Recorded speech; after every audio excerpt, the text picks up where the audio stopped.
Hello, public opinion aficionados, and welcome to Rasmussen Reports. And today we are continuing our coverage, which we started yesterday, on ways that the Republicans can win in November of 2026, because right now they're down 4 points on the generic ballot to Democrats, and it looks like they're probably going to lose the House. So, how can they win since they don't really seem to be focused, let's just say, on overwhelming with their legislative successes in the 119th Congress? Congress is still in session after a really tepid start to Trump's administration. Hopefully, they'll pick it up with their 50 remaining legislative days in this year, but I don't know. I haven't really heard a whole lot of what they plan to do. But if you haven't seen it, check our other video out.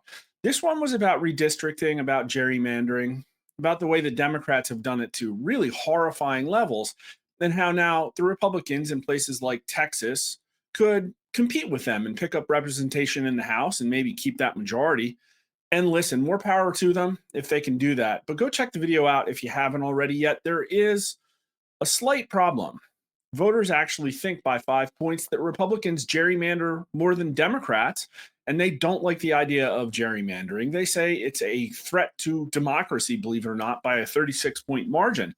And so for Republicans to not fulfill the mandate that they were given in November, and then to try to win by doing things that voters think are overwhelmingly undemocratic, don't you see the problem with that? So for people to say the Republicans need to win, I don't care how. Yeah, you should care how. It has major ramifications. But there's a little bit more good news today because we're going to talk about the other major topic in electioneering, and that is the census. Well, there's also election integrity, and we'll be covering a lot more of that soon because I think it's going to heat up this fall. But here's a Trump post. I've instructed our Department of Commerce to immediately begin work on a new and highly accurate census based on modern day facts and figures. And importantly, using the results and information gained from the presidential election of 2024. People who are in our country illegally will not be counted in the census. Thank you for your attention to this matter. And I highly applaud this development because this is one of the ways that the Democrats have been attacking our country through using means like this horrifying 2020 census that was no bueno. And we've been following this because we are friends with Captain Seth Keshel, who has been looking at this closely. Listen, I do polling, I ask people questions, and I report on the results, the percentages, but he looks more at the numbers of voters and the way those things have changed over time and the total number of voters and how that reflects in representation. And what he boldly stated last fall, and people within the Trump administration have been listening to him about it, is that the US Census Bureau stole at least 16 electoral votes and 15 US House seats. Again, from November, go to his Substack and follow him. Check it out.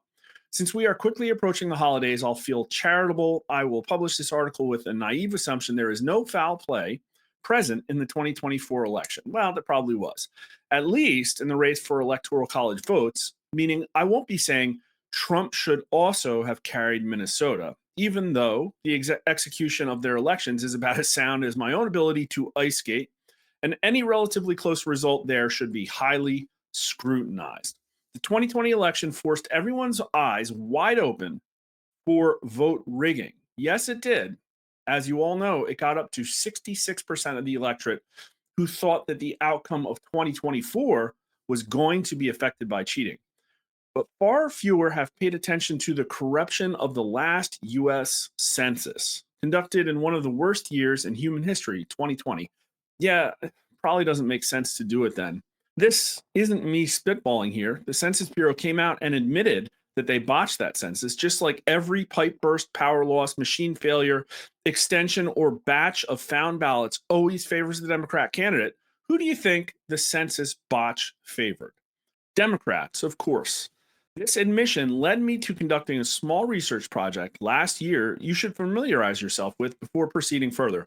Other analysts like Jonathan Cagle have been beating the drum on this for some time.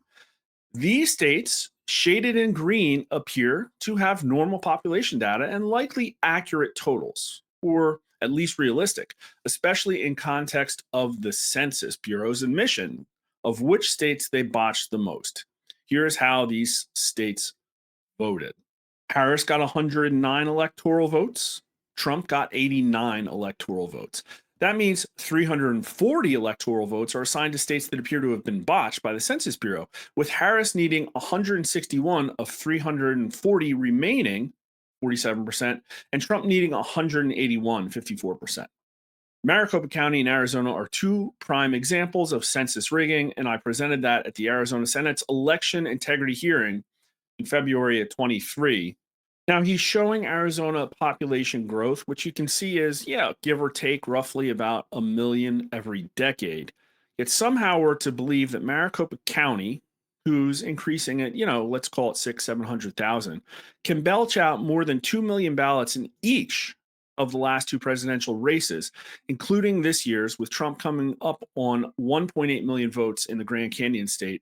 But Maricopa County just had its lowest growth decade since the 1970s, and the state as a whole since the 1960s. Either the Census Bureau is right about the population, meaning there is no way Democrats should get this many votes in a red state, or they're wrong, meaning they rigged the census to favor Democrats. There are no other ways around this problem. But guess which state stayed parked at 11 electoral votes this decade? If you guessed Arizona, you win the prize of self-satisfaction. Give yourself a pat on the back. Not only does that weaken Trump's quiver of electoral votes, it deprives a Republican-held legislature from carving up the map to yield one more likely Republican congressional seat, which could easily be burrowed into Paul Gosar's district, which he won by more than 30%. Meanwhile, Rhode Island maintained all four of its electoral votes, and Colorado and Oregon gained one each for a net gain of 3 for Kamala Harris. So, what should the map have looked like with fair apportionment of electoral college votes, assuming no results are tampered with at the presidential level? And I mean, look at that. Trump 320 to Harris 218. This is a swing of 16 electoral votes towards Trump, in line with what I estimated in my initial research project. Harris's quiver of votes is weaker by 5 in California and 2 in New York if they were properly assessed, with a declining population of only citizens, which is also what limits Texas to gaining one more electoral vote in my model. And Harris also loses another vote in Rhode Island, which is being propped up by the Bureau's underhanded methodologies. So, there's a lot more of this. We're not going to go through it all. But the accusation here is that the census miscounted Democrat states, allowed Democrats to maintain representation they should not have based on declining populations or populations of illegal aliens. And so this is going to heat up because Trump has directed Commerce Department to conduct a new census to fix the results of 2020. And there is a lot of, listen, if there's Republican redistricting on top of a new census, this really could change the electoral landscape in a way that, it should. The blue states can't keep gaining representation while they're hemorrhaging people. We're talking about California. How many electoral votes are they up to now? In the meantime, they lead the state with like one-way U-Hauls out of the state, the U-Haul index. But we polled on it. And unlike the situation with redistricting, Americans are much more happy with this situation. So I think that this would be an absolute win. This isn't going to devolve into a mudslinging fight between Republicans and Democrats pointing the finger over who gerrymanders the worst, which becomes a war of attrition in the media ecosystem, basically peak gaslighting.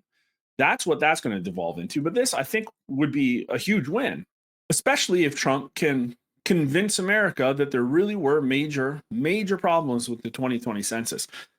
So this is conducted just recently, 1,200 U.S. likely voters. About researchers at the Census Bureau have concluded that errors in the 2020 census caused the population of 8 states to be overcounted and 6 states to be undercounted. President Trump has ordered a new census to be taken. Do you approve or disapprove of the decision to order a new census? And in this circumstance, it's 57% support with a 36% approval, even though it's a President Trump order. That's what's incredible.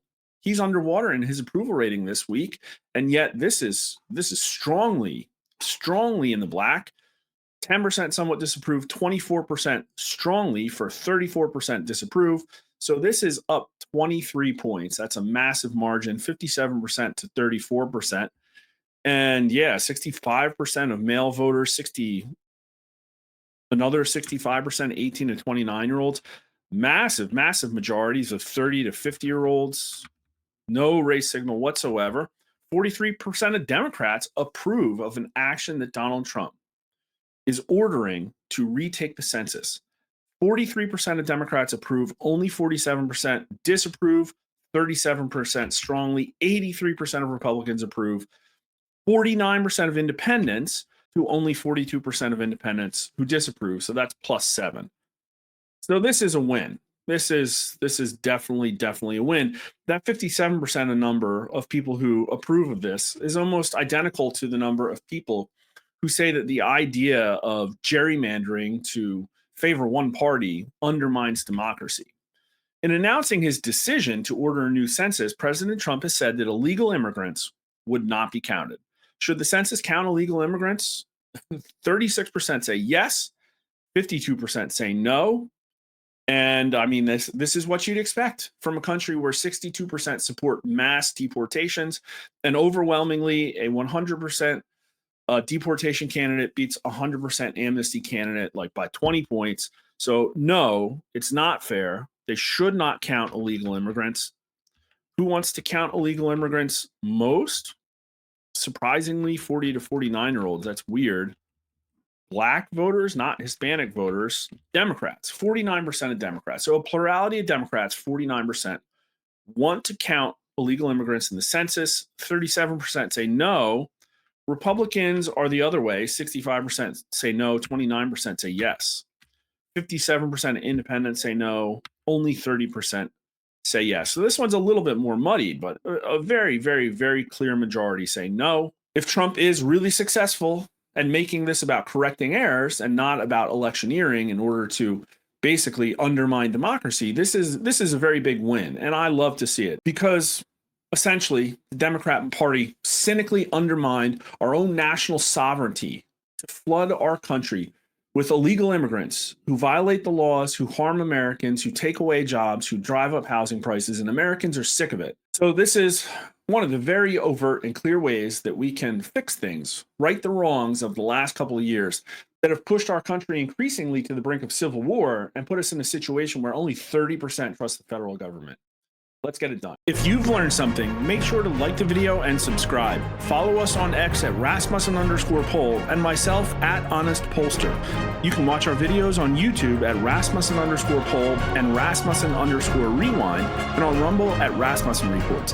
We stream multiple times a week on Twitter, Facebook, Rumble, YouTube, and Getter. Thanks for watching.